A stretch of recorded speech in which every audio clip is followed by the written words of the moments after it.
Do you know what today is? It's our anniversary. Anniversary. And so the seventh house is the house of relationships, serious relationships. So that would be business partnerships, marriage partnerships, serious, partnerships that, you're not married yet, but you're moving towards marriage. And it's also for negotiations and agreements. And so it represents your close bonds and partnerships. And so in this video, we're going to be diving deep into the seventh house. The last video we did was the last video of the personal houses. And so now we're going to be moving into the transpersonal houses. And so if you are new to me, to the channel, or to any of my content in social media land, my name is Kay Catrice. I am the Natal Chart Navigator. I am an intuitive energy reader and educator, and I help open-minded women to understand who they are energetically so that they can live the life of their dreams by using the energies that they were born with. Okay? Right. And so the seventh house in the birth chart, it is the house of relationships, marriage, partnerships, business partnerships, negotiations, contracts. And so it is ruled naturally by the sign of Libra, and the ruling planet of Libra is Venus. Now, some astrologers also say that Juno, the asteroid Juno, is the ruler of Libra. I can see both being, as the ruler, definitely Juno. But just for this video, we're going to go with Venus as being the ruler. Okay. When we get into rulerships, that series, we'll dive more deeper into that. Okay. And so the seventh house of our birth chart represents our relationships with others. Cooperation and conflict both live here.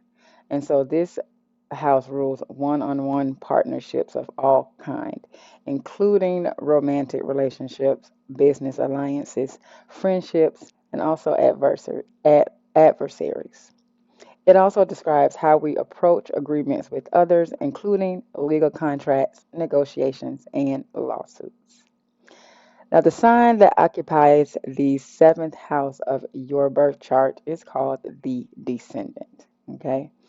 And first house is ascendant because that's the sign that was rising when you were born. Descendant is the sign that was setting when you were born. Okay. And so it represents the qualities that you hold that you have not yet consciously embraced or balanced within yourself. And so through your relationships, you are forced to face these qualities in others, which helps you to grow more fully into your complete self. And so some key themes for the seventh house would be partnerships, contracts, marriage, cooperation, conflict, and adversaries. And so the seventh house is all about relationships, and it rules our approach to relating to the types of people that we are drawn to and how we manage conflict. And so this is not just about cooperative partnerships, but it's also about enemies as well. How do you deal with enemies? How do you deal with people who don't really care for you? Um, depending upon the sign, you may just be like, the hell with them. I don't care about them, or you may get really anxious, you may be very concerned with people not liking you. And so, to better understand this house, you can look at its opposite, which is the first house, which is the house of self. Okay. Both of these houses help to shape your identity. However, the seventh house is where you understand yourself in relation to others. Okay. And so, we all know that relationships are where we do the hard work to accept ourselves wholly. And oftentimes, the qualities that we seek in others tend to represent the missing parts in us that we are subconsciously trying to find or that we are subconsciously afraid to put out there. We're not subconsciously, but consciously afraid to put out there. We may even project our own unowned shadow parts onto others. And so this house, the partnership house, can tell you more about yourself as an individual than you may really realize. I really want to really talk about the seventh house here because the seventh house is not a house. It's kind of a house that's like glossed over, and so people put more emphasis on the first house, because that's the house of self. They put more emphasis on the second house, which is the money house, the 10th house, which is career house. But the seventh house, the descendant, is very, very, very important because it's the mirror image of your first house. So, for example, I am a Leo rising, right? And so the flip side to Leo is Aquarius. Okay, Aquarius energy is a very quirky energy. Okay, and so Aquarius people they really don't give a damn whether you like them or not. They're going to continue to be themselves, whether you approve of it or you don't, because Aquarius energy is a very detached energy, okay? And if you have your sun in Aquarius, then you are somebody who you're different and you're okay with being different. And the sun is actually in detriment in the sign of Aquarius. Because if you think about where Aquarius is when it comes in relation to the calendar, Aquarius falls like in the middle of winter. Okay, Capricorn starts winter season. It's the winter solstice, and so by the time we get to Aquarius season, we're in the middle. We're in the dead of winter, and so the sun doesn't shine as much. It's not as bright. Um, in winter time as it would be in summer, which is when Leo season is. Okay. So that right there adds to Aquarius energy being not as open, like whereas Leo energy wants that attention. Leo energy thrives on attention and thrives on performing and the applause and all of that. Aquarius energy on the other hand is like, I don't care if you applaud me or not because I think I'm great anyway. You know what I'm saying? So it's like when you really sit down and you really dive into and focus on your seventh house energy, it really can tell you qualities that you have inside of you that you just really haven't tapped into.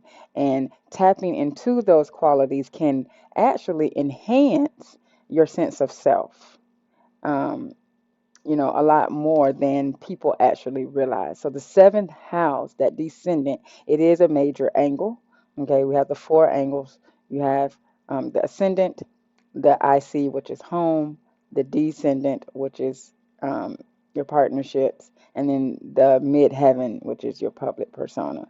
So tapping into the descendant can very, very much help you when it comes to your sense of self. Okay.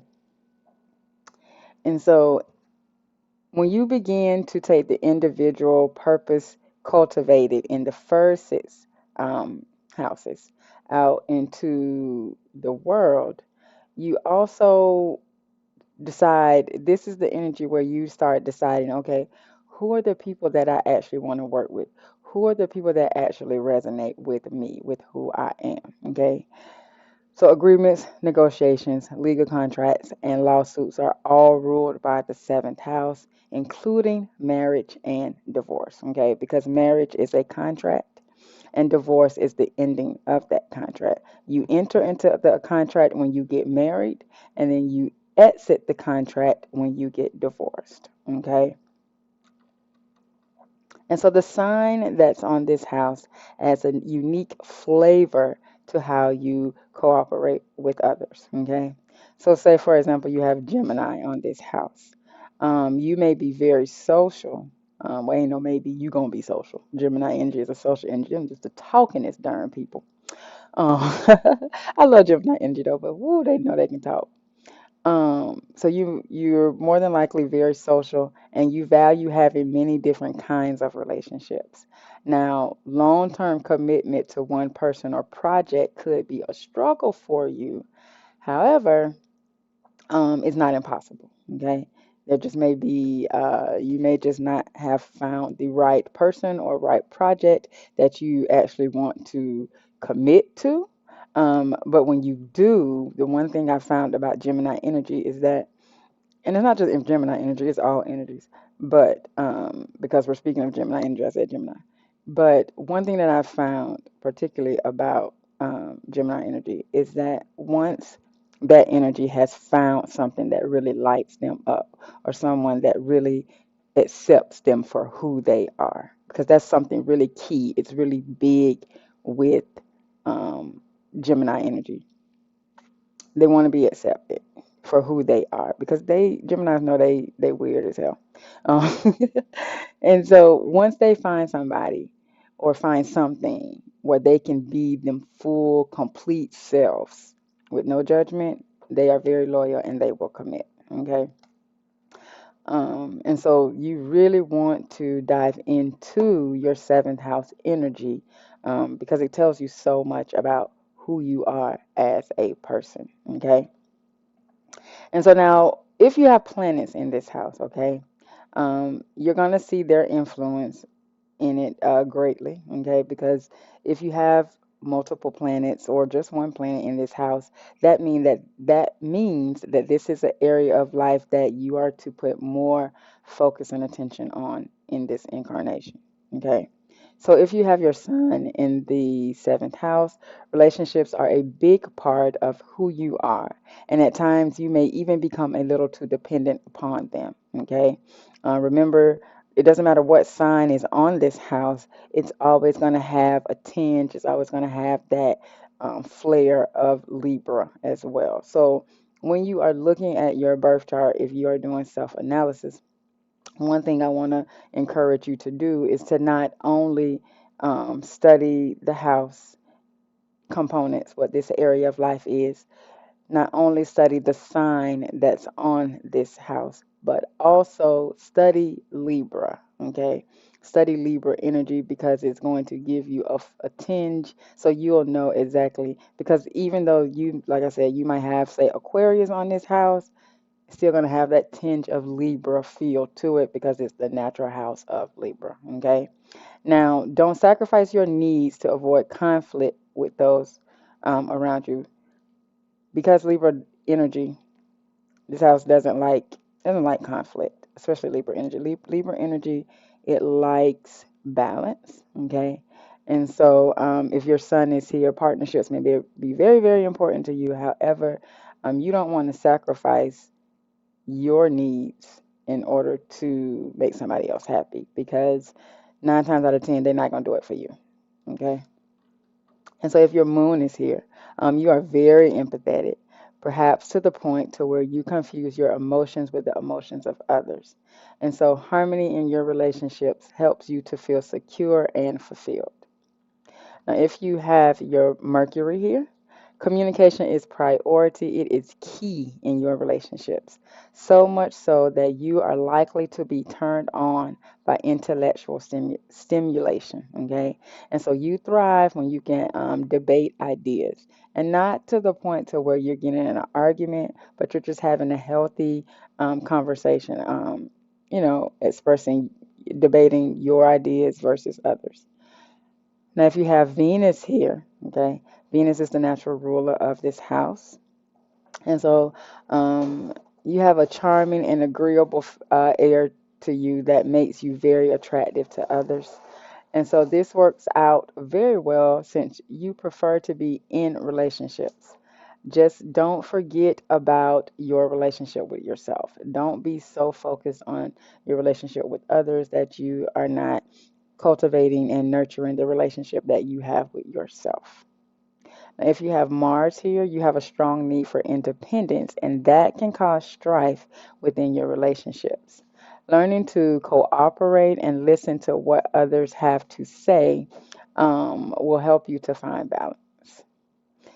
Now, if you have Jupiter here, you probably thrive within your relationships or within your partnerships, and your beliefs and values may begin to mirror those who you are in partnership or in a relationship with. Fairness, equality, and social justice are likely to be at the top of your list when it comes to your priorities. Now, if you have Saturn here, relationships take a lot of work for you. The responsibility of commitment may wear you down. And so don't get caught up in someone else's standards of what success looks like. You're going to have to learn to cultivate your own standard of success. Now, if you have Uranus here in the seventh house, you need freedom in a relationship and are likely to get attracted to those who are a little different. Your detached nature may also make you seem hard to get. If you have Neptune here, try not to read too many fairy tales. Idealistic thinking and unrealistic expectations can distort the true colors of your relationships. Always remember that you don't need anybody to complete you. You're complete on your own, okay? Um, and so you just need to focus on the reality of your relationship, okay? If you have Pluto here, your soul has a strong security attachment to relationships. And so you're being called to transcend your dependency upon others and to listen to your own advice. You don't need to constantly keep asking other people what they think.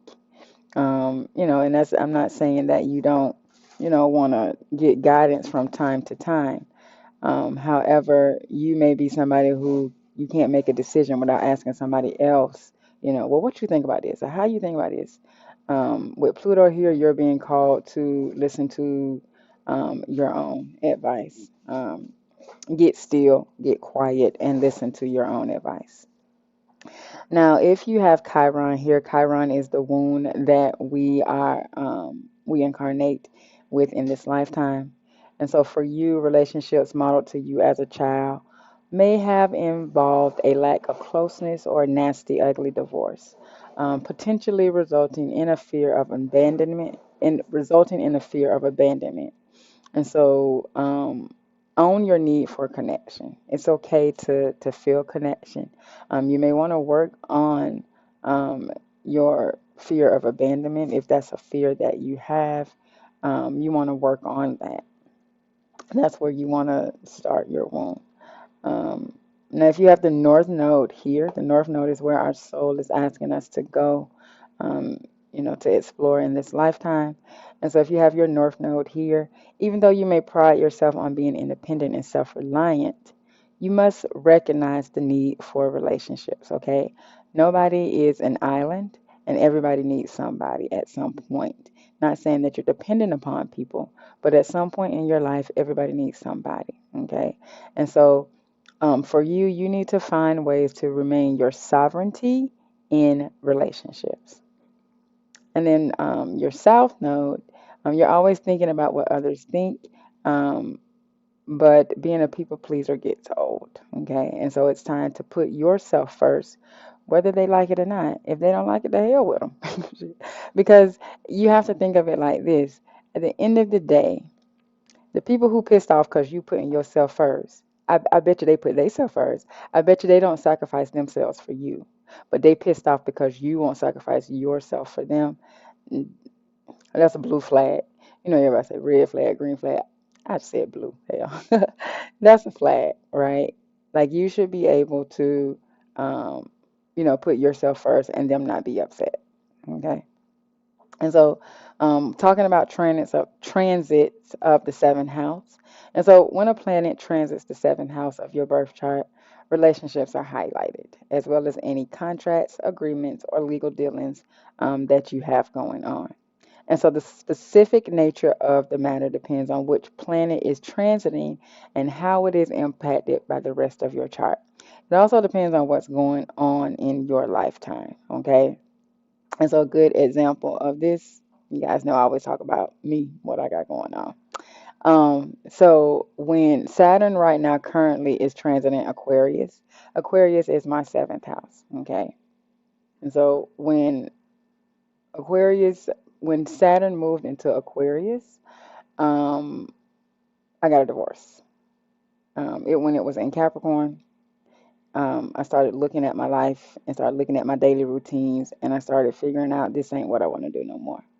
Um, and then when Pluto moved into Capricorn, which is my sixth house, and Saturn moved into my seventh house, um, a part of that transformation for me in my daily work and routines was me to take a serious look at the relationships in my life, all the serious relationships in my life, and decide whether or not I wanted to continue those or not.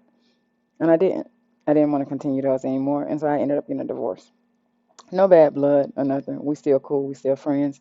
But as far as the relationship, part of it, it was dead. It was over.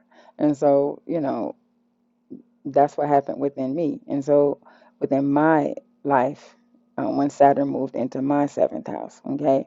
And so, depending upon what you have going on in your life depends upon what happens when a planet transits your house. So, another example, if the moon is transiting your seventh house, you may be especially emotional and nurturing with a loved one.